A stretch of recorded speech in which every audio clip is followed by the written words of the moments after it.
Coming up on this week's episode of Emsolation, Michael and I reflect on the sad passing of David Stratton, of course one half of At the Movies, Margaret and David, and we talk about the time Michael's movie was reviewed by the both of them. We also discuss my chat with Osher Gunsberg, which will be upcoming on his podcast, Better Than Yesterday, and I have a few Australian Idol Season 2 flashbacks that I wasn't anticipating, and I also talk about the movie The Life of Chuck, starring Tom Hiddleston, and how I hated it for 95% of it, and then it ended up changing my life. That's coming up next on Emsolation.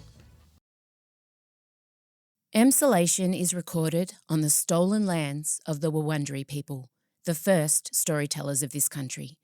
We pay our respects to elders past and present, and to any First Nations peoples listening.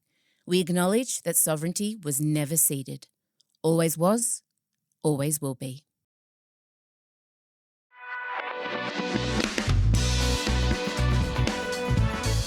Hello there and welcome to Emsolation. My name is Em Rusciano. I'm a writer, a singer, a stand-up comedian, a maximalist power queen, a neurodivergent magic brain and a podcaster. And together with my best friend since I was 11, award-winning screenwriter Mr. Michael Lucas, I bring you this podcast every week. We start off by saying Valet to David Stratton. Yes. Who I have to say... he's just been such an integral part of our childhood and adulthood. And especially for you and I, if you loved movies or if you sought refuge as a kid, which we did, and we were total movie nerds, and The Green Guide was like absolute must read in the library when it would arrive at school. God, yeah. And to watch Margaret and David, and indeed you love camp culture. We are a bit Margaret and David. I mean, let's face it. We are Margaret. Yeah. Who's who? Oh, come on. You don't even need, I mean, come on. Am I Margaret? With your smoky voice statement earrings. She should have been an art teacher in another life. Yeah. Yes. Yeah. I know. I wish I wasn't. I mean, no, I love David. I love it. And I can't remember a time before David. And I feel like we'll never get there equal again. It would almost, and also just the whole way it was set up, that there was this one show every week, all the movies coming out would be reviewed. And the fact that it could make or break films as well. And I loved when they would disagree. It was electrifying because you'd watch and she would say, "Oh, I disagree, David." Sex and the City 2 is more a phenomenon than a film. Margaret, I think we're going to disagree over this film over male... Why am I not surprised? Over male-female lines, which is a shame because I think by any standards it's an appalling film. I'm giving it 3 stars. It's not a great film, but it's an event. It was one of the dullest experiences I've had in the cinema in a long time. I'm giving it a half. Yes. Go win, Margaret. It was so exciting. But then when you think about it, you try to explain that show to American audiences. Yeah. With a picture of those two, one looking like a severe art curator, the other like, I don't know, an elderly lawyer or family practice runner in a small country town. Because David always looked 85 to me. That's right. Well, America had Siskel and Ebert, but they were like both two old greying male nerds. So are they the Muppet Show guys? They had that vibe, but no, they weren't that. That you're thinking of Stadler and Waldorf. And I'm just going to break it to you. They were puppets. No, but is that who they were based on? I don't. Oh no, I think Siskel and Ebert came after that. Okay. Did Siskel and Ebert have the run that Margaret and David did? No, and they certainly didn't have their unique chemistry. They just felt like two cut from the same cloth. Whereas the joy of Margaret and David was the debates and the disagreements and yeah. Now you, oh my God, and I forgot this, had the absolute life highlight of being reviewed. In 2012, Not Suitable for Children was coming out. And at this stage, Margaret and David... Not Suitable for Children, Radio Reset, is Michael's debut feature film. Yes, and starring Ryan Kwanten and Sarah Snook. And at that stage, even when we were on set of that movie, we would sometimes be saying, can you believe there's going to come a time when we turn on Margaret and David and they are going to review our film?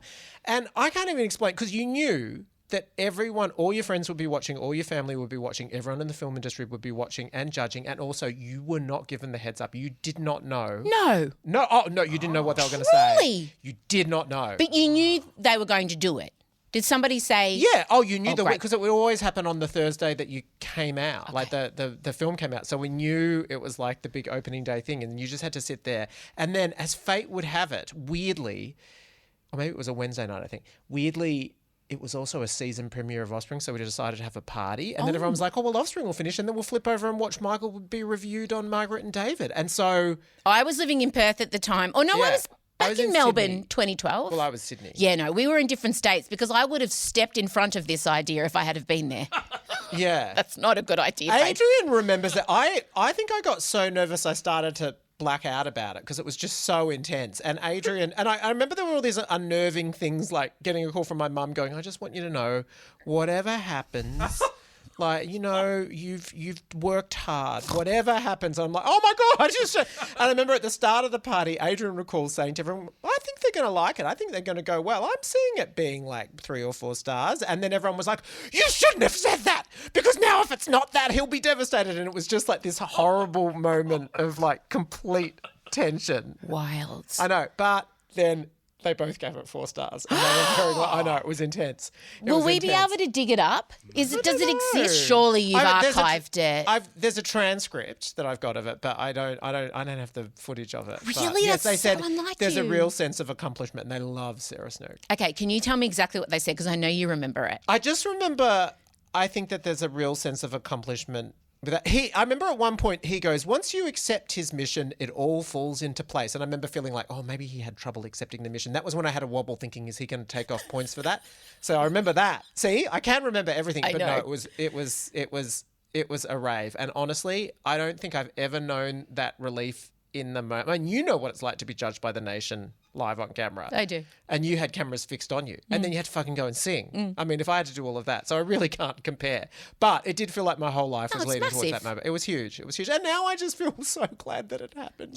Yes. And I'll be able to tell, not that I'll have grandchildren, not that they'll understand, but I'll always have that. I hope that one day they give us that show, Em and Michael. I think we deserve I it. feel like surely with your service at the ABC, at some point, service. I My just national think service. in like 5 to 10, because we've got a lot on between now and when we're ready. I love the idea of you and I. Our old age job is rolling up to the ABC each week or whatever channel takes us, and we review the movies coming out. I just see that in our future. I think that we could possibly extend it to albums and things. It could just be culture reviews. Everything. Everything. Yeah, this week in culture, we could have an album, a TV show, and a movie. It actually feels like you've sort of come Margaret-esque. The glasses and the fringe true. are very Margaret. Well, I've just come from a harrowing interview. Pray tell.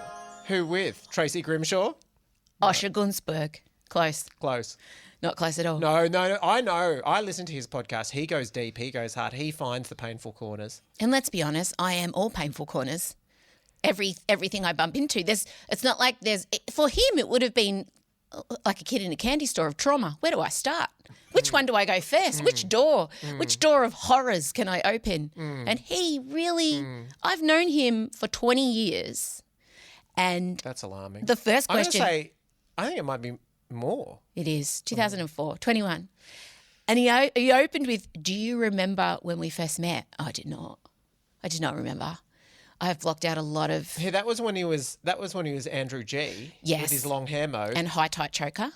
Yeah, the beautiful high tight leather choker, sometimes with a pearl, sometimes with a shark tooth, depended on the mood. Okay, wow, what a time. But I took a guess and I said I would say the Seymour Centre, where the top 100 Yes. gathered and we all got to do the group. Can I tell you, I'm having flashbacks as we speak. If I pass out, just know why. Get the smelling salts ready. To the moment they put us in groups and we had to go into a hotel room and learn a group number with Corrie, Was your sign sealed delivered? Stevie Wonder. I remember. Yeah. And I was in a group of really excellent women, 2 of whom were women of colour who Yeah. could sing much better than me. And I remember, and who were professional singers. And I remember being with them just thinking, why am I here? And pray tell, was it also that they made you rehearse all through the night so you would psychologically disintegrate? No sleep. And that was effective. Had to have your own They Corrie. get the tears. It was horrific. Yeah. And I still to this day cannot listen to Signed, Sealed, Delivered. Which is a shame because I feel like you'd really like it. I love Stevie Wonder. You know I Yeah. love Stevie. Well documented. But there were just Well flashes. documented. Just flashes of the things that went on with Idol that I had completely, and Osher said the same. He said he doesn't remember much of early Idol because he was in full kind of mental health mania issues. And yeah, he just, I said, yeah, it was a lot. But I do remember we got along really well, me, you and James. And he said, yes, we did. We liked you straight away because obviously I was quick. I was on camera, banter, content. Red They light knew. performer. They knew if there was a lull, beeline to M. Like they just knew. Go to Amelia, she'll give you something ridiculous on camera. You know what? Weirdly, I'm just remembering now. He spoke about his mental health struggles and being a live TV performer because he gets that question all the time. Like, if you've got all of this, how you... And I ended up using it for Anna Torv in the newsreader because he said something like, the only time my mind went calm and focused was when that live red light was on. That's why I was so good. And I remember thinking, oh my God, I'm going to steal that. And I totally did. So I really owe him. I mean, I feel like I've said to you the only time I literally... You've got it too. No, but I've literally said the line red light performer. For performer, you have. Yeah. But I'm glad Osher gave you that inspiration. Well, he did. Nah, good. It's not like I've said it every year for 20 million years. He was talking about that like back at, this was a long time before you were diagnosed that I was writing that sort of stuff, remember? Yeah, I guess. No, it was a great interview. We went for like an hour and a half. It was about blood, sweat and glitter. And I mean, he's very well placed because he has observed me for 2 decades. He saw me at my, very first out in reality TV, Australian Idol Season 2. Then, of course, Masked Singer. He was the host where in the book, The Masked Singer is really a pivotal moment for me and a real turning point for me as a performer and as a person. So it felt nice. Osher's the first media I've done about blood, sweat and glitter. So that feels good. Yeah. This book has so many good omens going in its favour and everything is just a bit kismet at the moment with it. We're also kind of opening at the Canberra Writers' Festival, which is where the National Press Club address happened. Emma McDonald has organised it, who booked me for the National Press Club. So it's just all these nice things. And when you say we, it's me. Yes. It's masked together. You and I are doing it. You're hosting it. I'm doing the Q&A. Yes. very And then I'm exciting. doing a subsequent masterclass. I know, that was... I know, nothing to do with you. No. But we love Canberra. We love Canberra. It's got so many good connotations now. It's great. Because of the press club. We just love how organised it is. We do. It's clean. I love a roundabout. Oh, love a garden, love a roundabout. Love a museum. Love a chocky. Yeah. First request for a Rage Against the Vagine interviews come from Canberra too. It's true. It's all falling into place. That's good. So listen out for, I'm not sure when he'll put it to air, but my God, don't worry. I cried. I cried a couple of times. You did. Coming up next on Rage Against the Vagine, what the is perimenopause? We have hormone receptors, estrogen and progesterone receptors, in every tissue of our body. So it really isn't just a waist down problem. In the modern world, being a woman is a traumatic experience. Back in the cave lady days, but we were all dead by 35. Correct. Right? Dead. We didn't outlive our ovaries. I don't think it's natural at all. Please follow Rage Against the Vagine on your preferred podcast app. Give us a 5-star rating and a review, and share us with your friends. We need to get the message out to everybody who needs to hear it.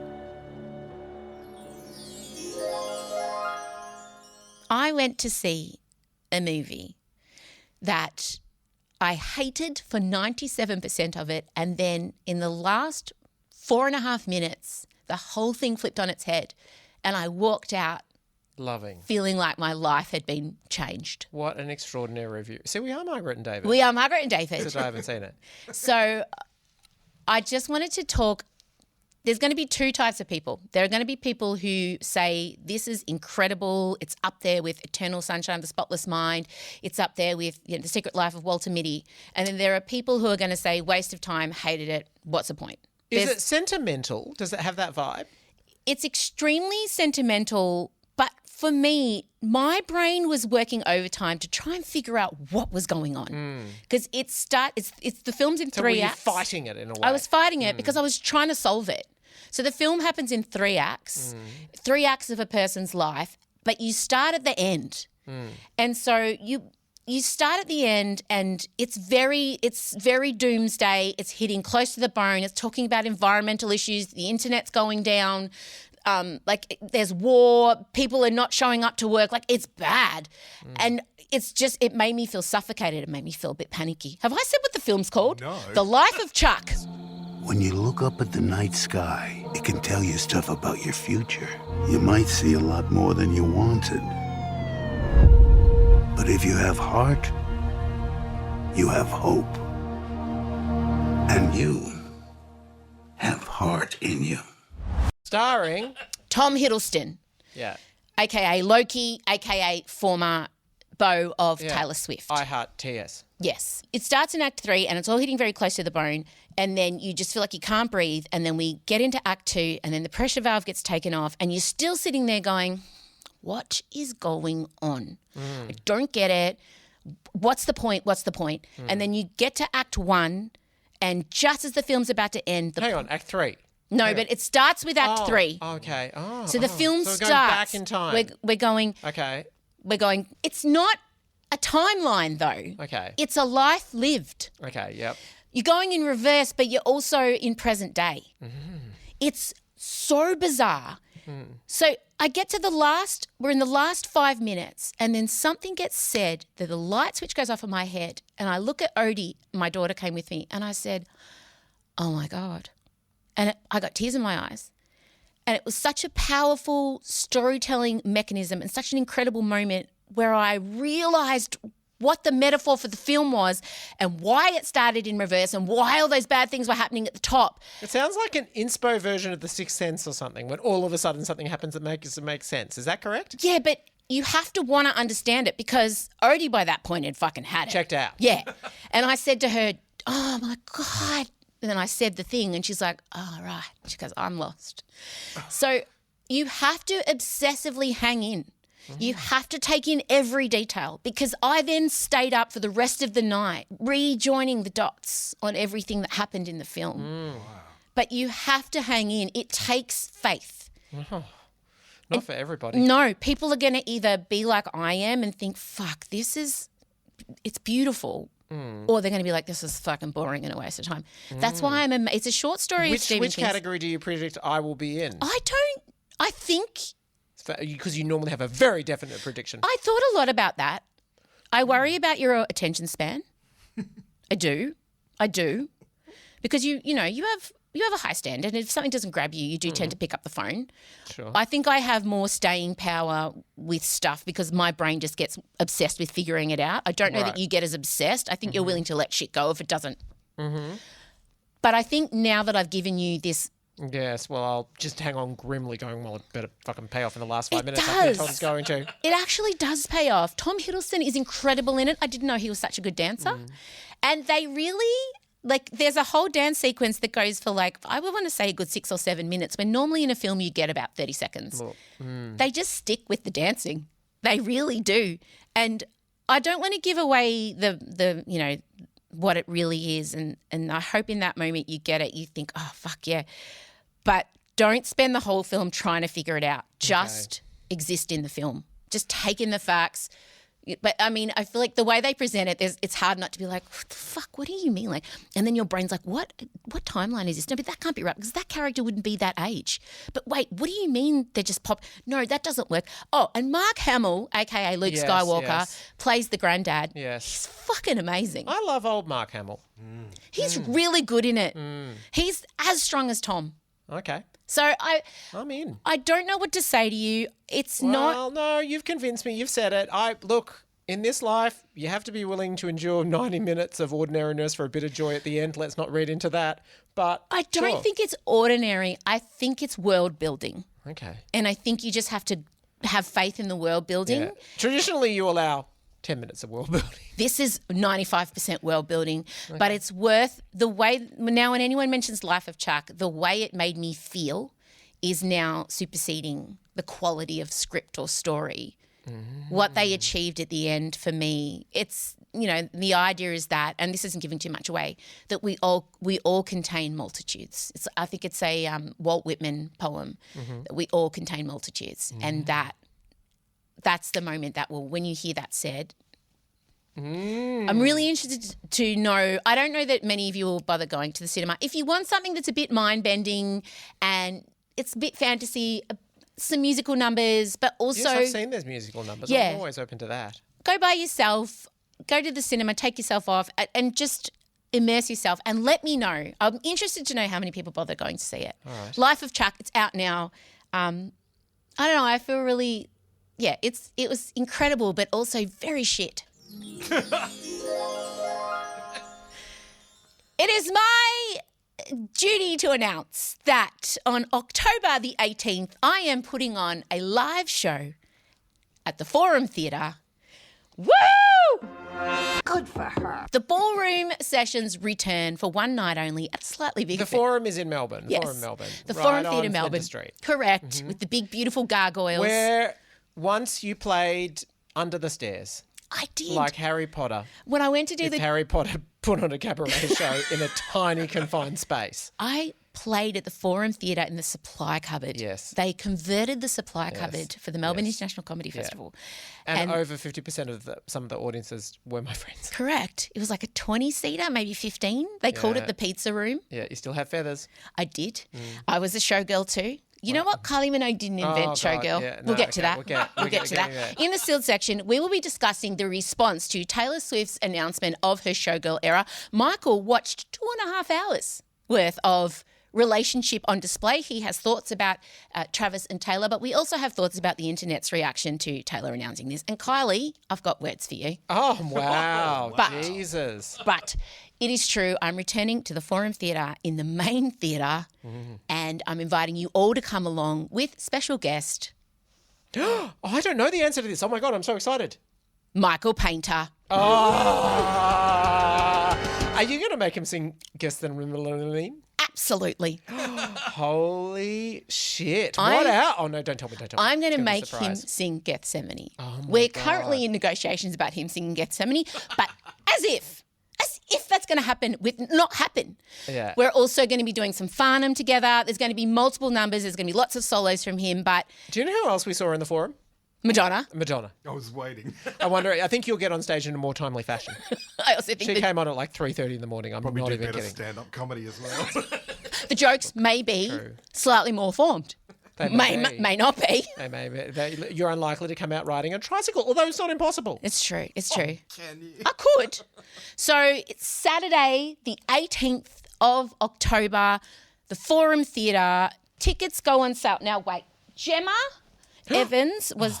No. No. Gemma Ricks. You can't say that. I Can you can't imagine say- If you got Gemma Ricks and Michael Painter together, just shut the fucking city down. Look, I haven't checked if Gemma Ricks is available. I think you should. Okay. All right, I'll text her now. Hang on. Oh, my God. Oh, God. Gem. Is she back? Where was she? She was somewhere else. She's Singapore? was in Singapore. Are you available on the 18th to sing at my show at the Forum? Okay. Oh, of October. That's helpful. That's good detail. She's used to getting multiple texts from me. Okay. Gem Evans has sent me. This is what. Here we go. Date: Saturday, 18th of October. Venue: Forum Theatre. Doors open 7. Show starts 8. Okay. Tickets. Ticketek or Forum Melbourne only. Encourage audience to not use other sites. Okay. Don't use other sites. Oh, like via GoGo. Don't stuff like that? ever buy tickets from via GoGo. Is that what you say? I don't know. I think it's via GoGo. Yeah. Don't ever do that. Here we go. Now, this is the important pre-sale information for Emsolation Extra subscribers. There's a pre-sale.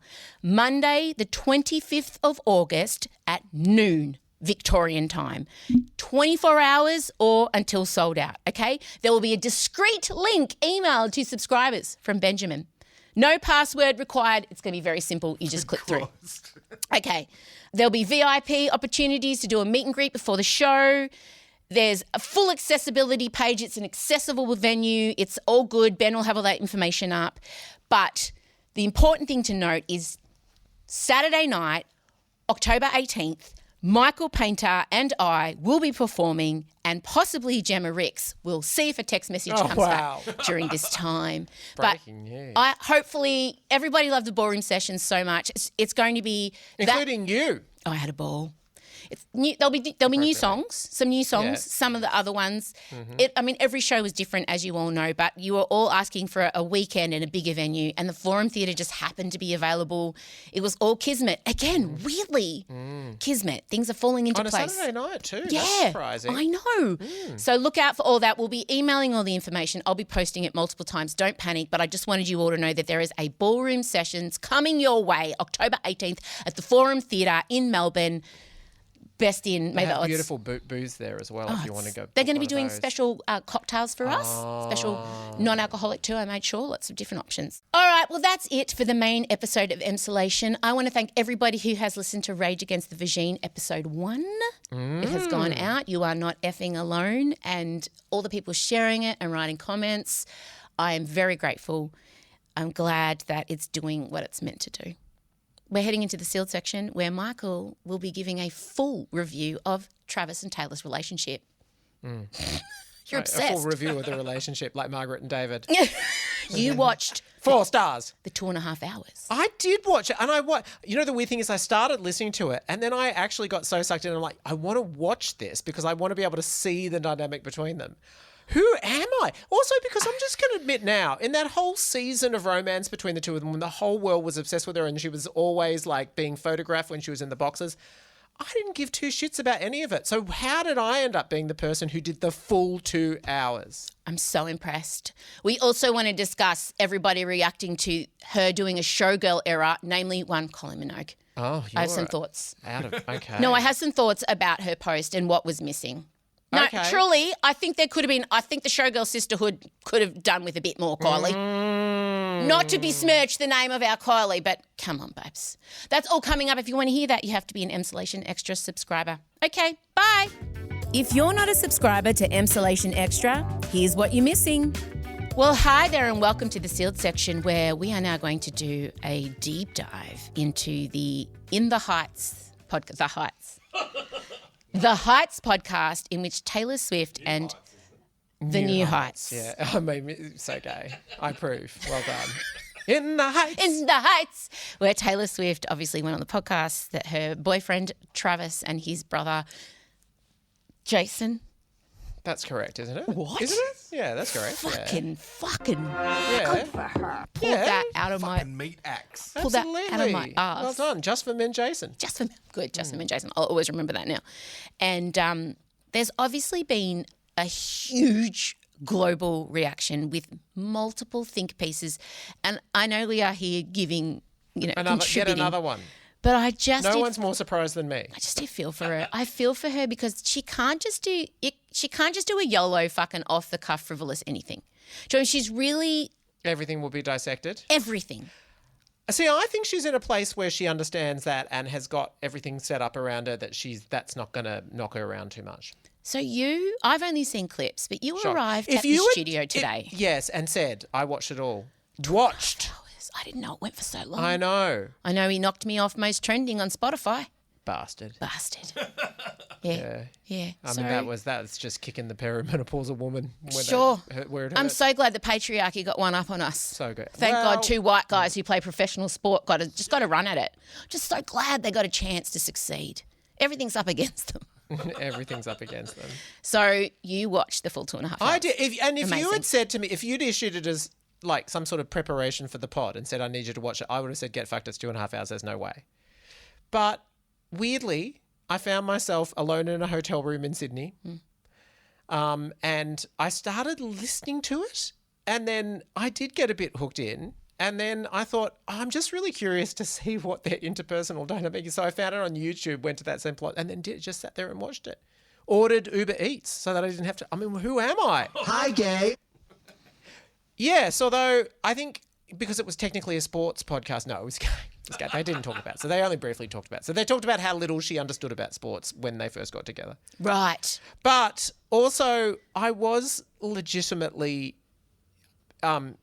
intrigued, and I'm going to say heartened, possibly even swept up in the dynamic. I hate myself, but I was. Wow. I was. You normally don't care. I don't.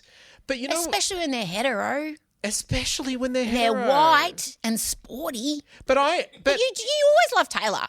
I'm not surprised. No, She's the draw card. I've always loved Taylor, but she never does this sort of thing. You don't normally you certainly don't get a loose, unbroken 2.5 hours. And she seemed unguarded. Oh, okay, the most notable thing for me. If you want to hear, or even better, watch what happened next, give yourself the gift of Emsolation Extra. Right now, on our Extra Extra tier, you can watch the video episode of that ep you just heard, and the sealed section back-to-back every week on the Supercast website for just $2.50 a week on our yearly plan. Join Extra or Extra Extra and you get 2 bonus episodes every week plus close friends access on Instagram, pre-sales ticket priority and merch discounts. Find out more at emsolation.supercast.com now. Emsolation with M. Rossiano is recorded at Down the Hill Studios, hosted by M. Rossiano with Michael Lucas. Executive produced by Benjamin Wasley, produced by M. Rossiano. Edited by Ezekiel Fenn with videos by James Henderson. Socials by Benjamin Wasley, M. Rossiano and Marcella Rossiano Barrow. With assistance from Jem Evans and Isabella Hines. You'll find links to get more Emsolation on Instagram at Emsolation Podcast. Thanks for listening and we can't wait to chat with you again soon.